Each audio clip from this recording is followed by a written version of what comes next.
Hello everyone, आपके अपने daily 10 minute show में एक बार फिर से आप सभी का स्वागत है। करंट अफेयर और स्टैटिक जीके के इस सीरीज में यहां पर देखा जाए तो आज का हमारा टॉपिक रहेगा रिपोर्ट और सूचकांक। रिपोर्ट और सूचकांक को लेकर के देखिए, आपको कुछ तरीके के विशेष क्वेश्चन आपसे पूछे जाते हैं, जैसे कि कोई भी रिपोर्ट सूचकांक को लेकर कौन जारी करता है, इसके मानक के आधार क्या होते हैं तय करने के, शीर्ष देश, निम्नतर स्तर देश और भारत की रैंकिंग को लेकर के जो भी चर्चा का ज्यादा विषय बनती है उनसे पूछे जाते हैं। और हर साल देखा जाए तो कोई ना कोई रिपोर्ट और सूचकांक आपके क्वेश्चन पेपर में पूछी ही जाती है।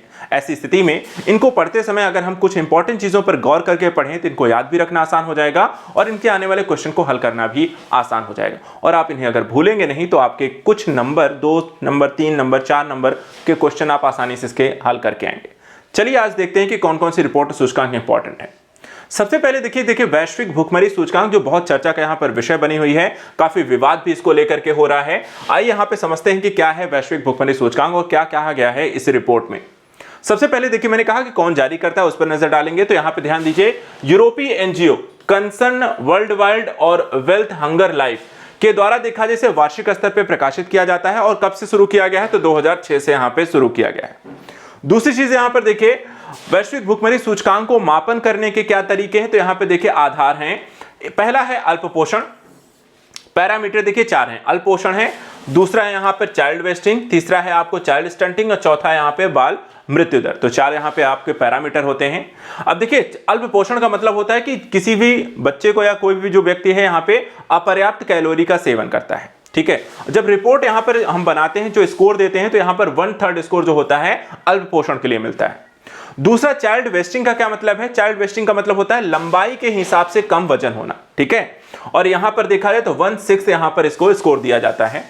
इसी तरीके से चाइल्ड स्टंटिंग का क्या मतलब है कि उम्र के हिसाब से कम लंबाई का होना। ठीक है, जितनी उम्र है उसके हिसाब से वो लंबाई उसकी कम है, इसको भी हम 1/6 यहां पर स्कोर इसको दिया जाता है।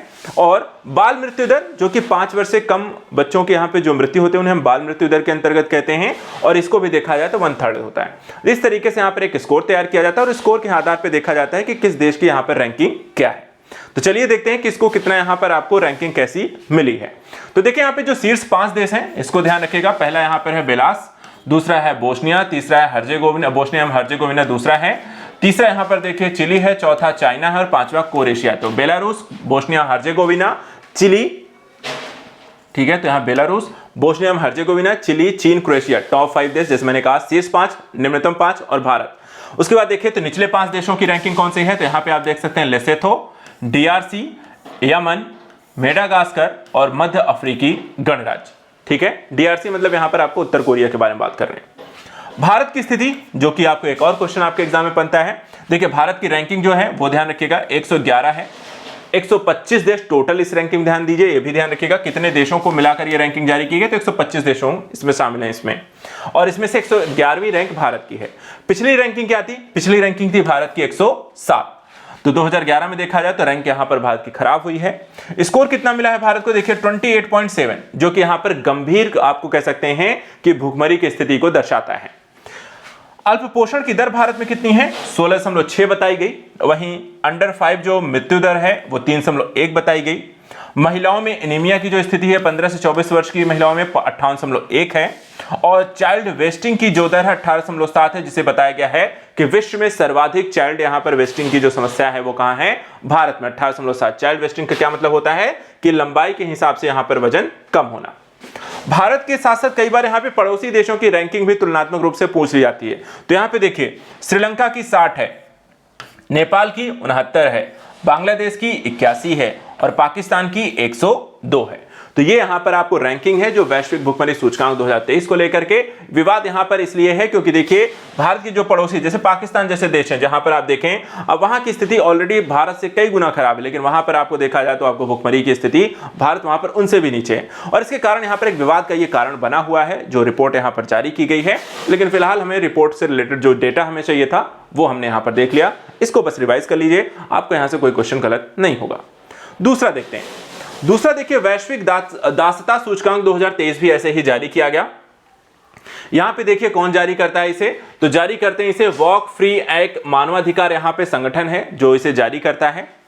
आधार क्या है? तो आधुनिक दासता के वैश्विक अनुमानों के द्वारा प्रदान किए गए डेटा पर यह आधारित होते हैं। कौन सा संस्करण है? तो देखिए यहां पर ये 5वां संस्करण है जो जारी किया गया वैश्विक दासता सूचकांक का। भारत की स्थिति की बात करें तो भारत में इसकी व्यापकता 8 यानी कि प्रति 1000 लोगों पे आधुनिक गुलामी में रहने वाली जनसंख्या का अनुमानित यहां पे अनुपात है कि 8 लोग यहां पर प्रति 1000 में देखा जाए तो लोग अभी भी गुलामी की स्थिति में रह रहे हैं। बात करें यहां पे सबसे खराब या सबसे ज्यादा जो गुलामी की स्थिति के आधार पर रैंकिंग की, तो यहां पे देखिए नॉर्थ कोरिया है जो सबसे ज्यादा गुलामी की जो स्थिति आपको देखी जाती है मानव गुलामी की आधुनिक सभ्यता में, यहां पे नॉर्थ कोरिया इसमें आता है, पहले रैंक है। इरिट्रिया दूसरे नंबर पे यहां पे है, जो कि यहां पे जो रेट है जैसे भारत का 8 है तो यहां पे 104.6 है नॉर्थ कोरिया में। इरिट्रिया में देखा जाए तो 90.3 है। इसी तरीके से यहां पे देखिए मॉरिशियाना में देखा जाए तो यहां पर आपको 32 है और सऊदी अरेबिया में देखा जाए तो आपको 21.3 है। इसी तरीके से यहां पर अगर आप देखें दूसरी तरफ आपको जो ऐसे देश जहां पे सबसे कम आपको इस तरह की स्थिति आपको दिखाई देती है तो यहां पर आप देख सकते हैं स्विट्जरलैंड है जिसकी रैंक यहां पे 160 है, नॉर्वे की देखिए 159 है, जर्मनी की 158 है और नीदरलैंड की 157 है, नीचे से पहले अर्थात सबसे कम गुलामी की स्थिति है। तो यहां पर वैश्विक दासता सूचकांक पहली, दूसरी, तीसरी, चौथी रैंक जो है नॉर्थ कोरिया, इरिट्रिया, मॉरिशियस और दूसरी चौथी यहां पे सऊदी अरब है। और यहां पे अगर हम देखें तो स्विट्जरलैंड, नॉर्वे, जर्मनी, नीदरलैंड जो है पहले यहां पर आपको नीचे से 4 आपको या निम्न आपको देख सकते हैं सबसे कम रैंकिंग है। इसी तरीके से भारत की यहां पे देखिए तो हमने क्या था कि 8 यहां पे प्रति व्यक्ति यहां पे जनसंख्या का अनुपात है। देखिए पूरी जो यहां पर हम आधुनिक दासता की बात करते हैं वो किन मुद्दों पर यहां पे आधारित है। पहली चीज देखिए बलात् श्रम होता है। बलात् श्रम का अंतर्गत होता है जैसे लैंगिक शोषण होना, घरेलू गुलामी और बाल श्रम का निकृष्टतम स्वरूप ये बलात् श्रम के अंतर्गत आता है। इसी तरह मानव दुर्व्यापार जिसमें घरेलू और अंतर्राष्ट्रीय दोनों ही पहलुओं को इसमें शामिल किया जाता है। इसके अलावा जबरन विवाह की यहां पे परिणत के रूप में बलात् श्रम की स्थिति, दासता और उसकी यहां पर तरह अन्य किसी प्रकार का मानव दुर्व्यापार की स्थिति और दासता की अन्य यहां पर तरीके का अभ्यास जैसे जबरन यहां पर विवाह हो गए, ऋण बंधन हो गया, बाल सैनिक हो गए, ठीक है। तो यहां पर इन सारी चीजों को भी हम दासता के अंतर्गत ही स्वीकार करते हैं। तो ये हो गया आपका वैश्विक दासता सूचकांक 2023। चलिए तीसरा यहां पे देखते हैं वैश्विक लैंगिक अंतराल सूचकांक। इसे यहां पे देखिए 2023 का जो वैश्विक लैंगिक अंतराल सूचकांक है इसमें भारत की रैंक है 146 देशों में 127वीं रैंक यहां पर भारत की है। और शीर्ष जो प्रदर्शन करता है, शीर्ष स्थान किसका है, किस देश का, आइसलैंड का है। और सबसे खराब जो प्रदर्शन करता है उसमें यहां पर हम देखें तो अफगानिस्तान में, जब से तालिबान का शासन आया है तब से वहां पर महिलाओं को किसी प्रकार के शिक्षा, रोजगार और तरीके की चीजों को बैन कर दिया गया है। सूचकांक के बारे में चलिए थोड़ी जानकारी लेते हैं। सबसे पहले देखिए यहां पर लैंगिक समानता को मापने के लिए यहां पर लैंगिक अंतराल सूचकांक को डेवलप किया गया है और इसका प्रकाशन करने वाली जो संस्था है सबसे पहले 2006 में विश्व आर्थिक मंच के द्वारा, ठीक है, कौन जारी करता है, विश्व आर्थिक मंच के द्वारा सन 2006 से इसे प्रकाशित किया जा रहा है। और यह देशों को लैंगिक समानता के आधार पर आकलन करता है, निर्धारित करता है कि किस तरीके से अपने संसाधनों और अवसरों को अपने देश में पुरुष और महिलाओं की आबादी के बीच कितनी तरीके से यहां पर विभाजित करते हैं, उस आधार पर लैंगिक अंतराल को देखा जाता है। रिपोर्ट के यहां पे जो प्रमुख निष्कर्ष हैं उसको देख लेते हैं। जैसे भारत ने पिछले संस्करण की तुलना में 1.4% अंक और 8 स्थान का यहां पर सुधार किया था, पहले से भारत बेटर हुआ है। भारत ने शिक्षा के सभी स्तरों पर नामांकन में समानता प्राप्त कर ली है। कुछ लैंगिक अंतराल में 64.3% यहां पर कम कर दिया गया है। भारत आर्थिक भागीदारी अवसर में 36.7% अंक समानता तक पहुंच पाता है और वेतन आय की समानता में वृद्धि हुई है। यद्यपि वरिष्ठ पदों, तकनीकी भूमिकाओं में महिलाओं की हिस्सेदारी पिछले संस्करण के बाद यहां पर जरूर थोड़ी कम देखी गई। इसी तरह भारत में राजनीतिक सशक्तिकरण के क्षेत्र में 25.3% के साथ समानता यहां पर दर्ज की गई और 15.1% सांसदों का प्रतिनिधित्व यहां पर महिलाओं के द्वारा किया जाता है, जो 2006 की पहली रिपोर्ट के बाद से देश के लिए यहां पे सबसे अधिक एक स्थिति देखी गई। तो विभिन्न स्तरों में भारत की जो रैंक यहां पर है उसमें आपको सुधार देखने को मिला है। तो यहां पर देखिए जो विश्व लिंग अंतराल के संदर्भ में यहां पे जो जानकारी देता है कि शिक्षा प्राप्ति, आर्थिक भागीदारी और अवसर, राजनीतिक सशक्तिकरण, स्वास्थ्य और आजीविका, ये 4 क्षेत्र हैं जहां पर लैंगिक अंतराल को यहां पर मापा जाता है और देखा जाता है कि इस तरीके से 64 देश यहां पर बेहतर कर रहे हैं। तो भारत का रैंक ध्यान रखिएगा कौन सी है, 127वीं रैंक है। शीर्ष देश आइसलैंड है और सबसे यहां पर निम्न देश देखा जाए तो अफगानिस्तान है। टोटल देशों की संख्या 146 है। मानक ध्यान रखिएगा, कौन सा मंच यहां पर देखा जाए तो विश्व आर्थिक मंच के द्वारा जारी किया जाता है, और आधार भी यहां पर ध्यान रखिएगा किसके द्वारा, ये कौन कौन से आधार यहां पर आपको देखने को मिलते हैं। ठीक है, तो ये यहां पर वैश्विक लैंगिक अंतराल हो गया। एक और यहां पर देख लेते हैं ऊर्जा संक्रमण सूचकांक 2023। तो 4 सूचकांक जो है देखिए एक ही रिपोर्ट में हम यहां पर पढ़ने वाले हैं।